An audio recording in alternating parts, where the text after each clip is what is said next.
ហើយដើម្បីពងមន់ស្រស់ស្រាប់តែប្រែជាទឹកខ្មៅតើមានអាកំបាំងអ្វីនៅពីក្រោយពិធីបោពងមន់នេះពិធីសាសនិងការរៀបចំពិធីបោពងមន់នៅក្នុងជំនឿអាកំបាំងបុរាណសុទ្ធឬពងមន់ត្រូវបានគេចាត់ទុកជាតំណាងនៃជីវិតថ្មីនិងជាឧបករណ៍ដកស្រពធម៌ពលយ៉ាងមានប្រសិទ្ធភាព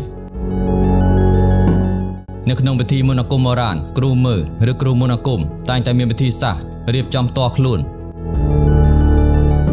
ការសូត្រមន្តអាគមប្រដេញគេយកពងមន់មកជូតលើរាងកាយរួមជាមួយការសូត្រមន្តគាថាដើម្បីបណ្ដេញធម៌ពលមិនល្អឬជំងឺដង្កាត់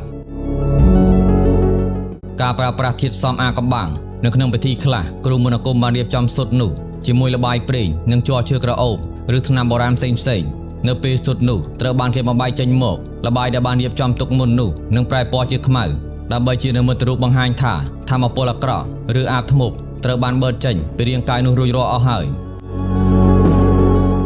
ការប្រៀបធៀបជំនឿនៅប៉ៃអឺរ៉ុបនិងអាមេរិកឡាទីនជំនឿលើការប្រើប្រាស់ពងមន់ដើម្បីលាងគ្រោះមានប្រវត្តិសាស្ត្រជាយូរលង់ណាស់មកហើយនៅទ្វីបអឺរ៉ុបនិងអាមេរិកឡាទីននៅអាមេរិកឡាទីនគេមានពិធីមួយហៅថា Limpia de los Oivos ឬ Egg Cleansing Ritual គេយកពងមន់ស្រស់មកជូតបដិញតាមរាងកាយអ្នកជំងឺបន្ទាប់មកគេបំបែកពងមន់នោះចូលទៅក្នុងកែវទឹកស្អាតដើម្បីអង្កេតមើលរូបរាងសរសៃសឬពពុះទឹកសម្រាប់ទូទាយសុខភាពនិងជោគជតារាសីនៅប៉ៃអឺរ៉ុបខាងត្បូងដូចជាប្រទេសអ៊ីតាលីគេមានជំនឿបុរាណ Benedict Caraya ដែលគ្រូទូទាយប្រើពងមន់ស្រស់មកដេញប្រមាញ់ភ្នែកអាក្រក់ឬខ្មោចសន្ធិដ្ឋដែលគេជឿថាជាដើមហេតុធ្វើមនុស្សអស់កម្លាំងឬមានជំងឺពិធីបោពងមន់និងជំនឿពិនិត្យមើលការខុសមេបាចាស់ទុំត្រឡប់មកមើលវប្បធម៌ខ្មែរយើងវិញជំនឿលើការប្រើពងមន់មិនត្រឹមតែមានប្រវត្តិសាស្ត្រជាយូរលង់ណាស់មកហើយនោះទេប៉ុន្តែថែមទាំងមានវិធីសាស្ត្រយ៉ាងចម្លែកអស្ចារ្យជំនឿនិងការគោរពដូនតាប្រជាជនខ្មែរជឿថានៅពេលមានសមាជិកគ្រួសារធ្លាក់ខ្លួនឈឺឬមានហេតុការណ៍មិនស្រួលអាចមកពីការប្រព្រឹត្តខុសប្រពៃណីឬភ្លេចពាក្យសច្ចាជាមួយដូនតារបៀបសង្កេតមើលនិងទស្សទាយគ្រូទស្សទាយឬចាស់ទុំមានវិធីសាស្ត្រសំខាន់មួយគឺការបញ្ឈរពងមន់លើចានគ្រូទស្សទាយនឹងយកពងមន់មកបញ្ឈរលើចានរួចហៅឈ្មោះមេបាឬដូនតាម្ដងម្នាក់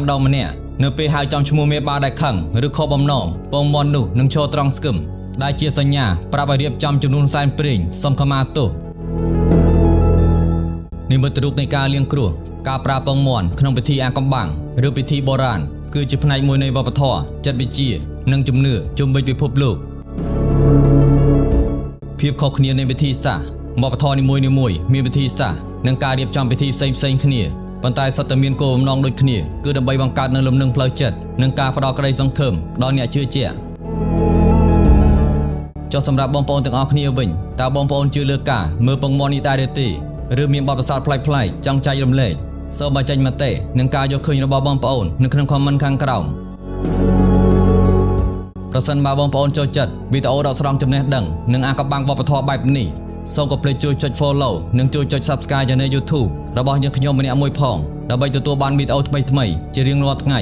សូមអរគុណនិងជួបគ្នានៅវីដេអូក្រោយៗទៀត